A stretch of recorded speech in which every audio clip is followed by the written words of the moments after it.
നല്ല song selection. Thank you. അടിപൊളി. തീർച്ചയാണോ select ചെയ്തേ? ചോദിക്കാം നമുക്ക്. ഹരിച്ചേട്ടാ തീർത്ത സൂപ്പർ ആയിട്ട് താങ്ക് യു സർ. തീർത്ത കഴിഞ്ഞ റൗണ്ടും നന്നായിട്ട് പ്രസന്റ് ചെയ്തു, ഇന്നും നല്ല പെർഫോമൻസ് ആയിരുന്നു. സോ ഒരു ഇംപ്രൂവ്മെന്റ് ഉണ്ട് തീർത്ഥയുടെ സിംഗിങ്ങിലും പെർഫോമൻസിലും. നല്ല സോങ്, എന്തൊരു നല്ല സോങ്. അയ്യോ എന്ത് നല്ല വരികൾ, എന്ത് നല്ല മ്യൂസിക്. മോളെ ഈ സോങ് ചൂസ് ചെയ്തതിന് ആദ്യം ഒരു ക്ലാപ്സ്. Super song. എനിക്ക് ഭയങ്കര ഇഷ്ടമുള്ളൊരു പാട്ട് കൂടിയത്. എസ്പെഷ്യലി ഇതിന്റെ അനുപല്ലവിയിലെ വരികൾ എനിക്ക് കുങ്കുമം പൂക്കും, അതൊന്ന് പാടാവോ മോളെ? കുങ്കുമം താരാരാ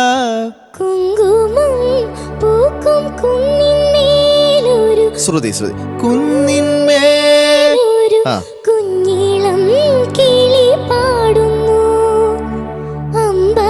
അവിടെ അത് വന്നാലേ ഒരു യെസ്. അപ്പൊ കുങ്കുമത്തിന്റെ അവിടെ അമ്പലം, ഈ രണ്ട് പോർഷനിൽ താരേ കുങ്കുമം അമ്പലം. ഇപ്പം വേറെന്തോ പാടുന്ന മോള് കുങ്കുമം അമ്പലം.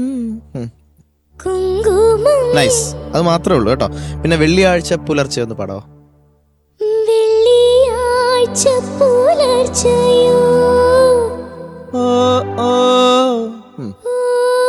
അത് ടേക്കിന്റെ സമയത്ത് ഒരു ക്ലാരിറ്റി ഇല്ലായിരുന്നു. വെള്ളിയാഴ്ച പുലർച്ചയോ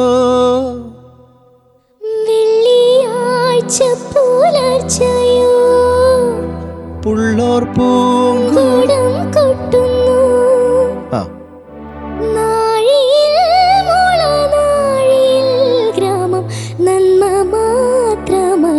നന്മ മാത്രമളക്കുന്നു.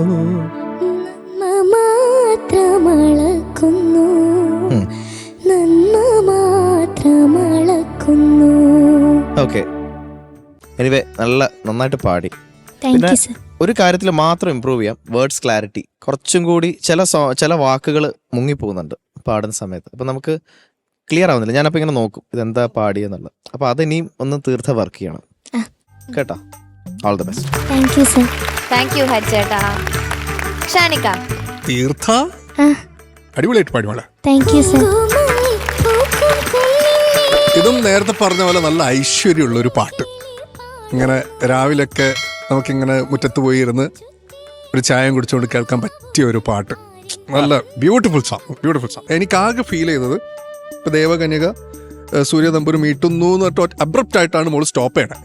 എല്ലാത്തിനും ഒരു സസ്റ്റെയിൻ ഒരു ഡീക്കെ കൊടുത്തു കഴിഞ്ഞാൽ രസം ഉണ്ടാവുമെന്ന് എനിക്ക് തോന്നി. ഇതെല്ലാം മോള് ഇപ്പൊ മീട്ടുന്നു ആണെങ്കിലും ചൊല്ലുന്നു ആണെങ്കിലും എല്ലാം അങ്ങനെ ഒറ്റ സ്റ്റോപ്പാണ്. അത് ഒറ്റയടിക്ക് നിർത്താതെ ഒരു സസ്റ്റെയിനിൽ ഇങ്ങനെ അങ്ങ് ഫേഡ് ഔട്ട് ചെയ്ത് പോകുന്ന രീതിയിലാണെങ്കിൽ കുറച്ചുകൂടെ ഭംഗി ഉണ്ടാവും. അത്രേ ഉള്ളൂ, വേറെ ഒന്നുമില്ല. ഉഗ്രനായിട്ട് പാടി. മക്കളെ നല്ല പാട്ടടാ. എത്ര വയസ്സായി കുഞ്ഞിന്? 13 വയസ്സായപ്പോൾ ഡെഫിനറ്റ് ആയിട്ട് ഇതിൻ്റെയൊക്കെ അർത്ഥം മോളത് വായിച്ചു നോക്കണം. ഇത് ബ്യൂട്ടിഫുൾ ആയിട്ടാണ് ഇത് എഴുതി വെച്ചേക്കുന്നത്. ഓ അണ്ണാച്ചി മിസ് യു. എന്ത് പറയാനാ, നമ്മളെ വിട്ടൊക്കെ ഓടിക്കളഞ്ഞിട്ട്. പോട്ടെ. എനിക്ക് സ്നേഹ കോകിലം അല്ലേ, അത് പാടാമോ? സ്നേഹകോകിലം കോകിലം ആ കോകിലം കോകിലം അത്രയില്ല മക്കളെ.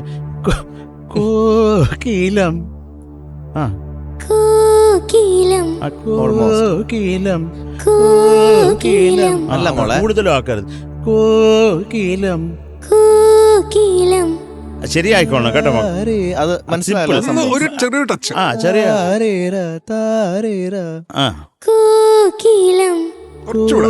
കോകിലം കോകിലം മോളെ കോകിലം. കോകിലം ആ മോളെ അത് മനസ്സിലായല്ലോ കുഞ്ഞിന്, അത് മതി, എല്ലായി. അതുപോലെ വീശുന്നു.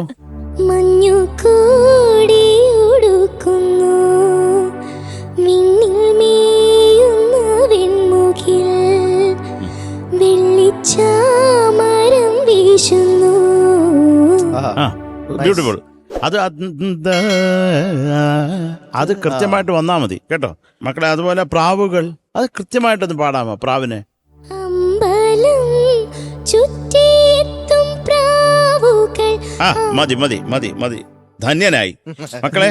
അതുപോലെ ശംഖ് പുഷ്പം ഒന്ന് പാടാമോ? ശംഖുപുഷ്പം മക്കളെ അത് പുഷ്പം അല്ലടാ, ശംഖ് പുഷ്പം. ശംഖ് പുഷ്പം പുഷ്പങ്ങൾ പൂന്നാക്കരുത്, നീട്ടാണ്ട് എത്ര വലിച്ചാണെങ്കിലും. ശംഖ് പുഷ്പങ്ങൾ പുഷ്പങ്ങൾ. ശംഖുപുഷ്പം ആ അത് പൂ മക്കള് ശംഖ് പുഷ്പങ്ങൾ എന്ന് പാടുമ്പോ ശംഖുപുഷ്പം നീണ്ടു നിവർന്ന് കിടക്കുന്നു. അങ്ങനല്ല വരണ്ട കേട്ടാ. അപ്പൊ എപ്പോഴും അങ്ങനെയുള്ള വാക്കുകൾ ചിലത് വരുമ്പോ നമ്മൾ പാടണം, അത് നല്ല ശംഖ് പുഷ്പം എന്ന് തന്നെ കേൾക്കണം പാടുമ്പോ കേട്ടോ. അത്രേ ഉള്ളു മക്കളെ. എനിക്ക് ആ ചലനത്തിന്റെ അനുബന്ധയോടൊക്കെ എന്റെ ബ്യൂട്ടിഫുൾ ആയിരുന്നു മോള് പാടി. Thank you, sir. ഭയങ്കര സുന്ദരമായിരുന്നു. Thank you sir. ചക്കര love you. Love you sir. Okay thank you Sharath sir. Mark ചോദിക്കാം. ആ ചോദിക്കും. ഹരിച്ചേട്ടാ തീർത്ത എത്രയായിരുന്നു കഴിഞ്ഞ റൗണ്ടില്? എന്താ 9.6ഉം 9.4ഉം 9.4. അത് ഏത് പാട്ടാ പാടിയത്? സത്യം ശിവസുന്ദരം. Okay okay okay. അപ്പൊ ഇന്ന് 9.3. Thank you sir. Thank you ഹരിച്ചേട്ടാ. Shanika Theertha 9.4. Thank you sir. Thank you Shanika. Sharath sir yes മോളെ 9.5. Thank you sir. Thank you Sharath sir. So total 28.6. അടിപൊളി. രണ്ട് റൗണ്ടിലും കിഡിലൻ മാർക്ക് വാങ്ങി. Okay, all the best. Thank you. Ni pa maga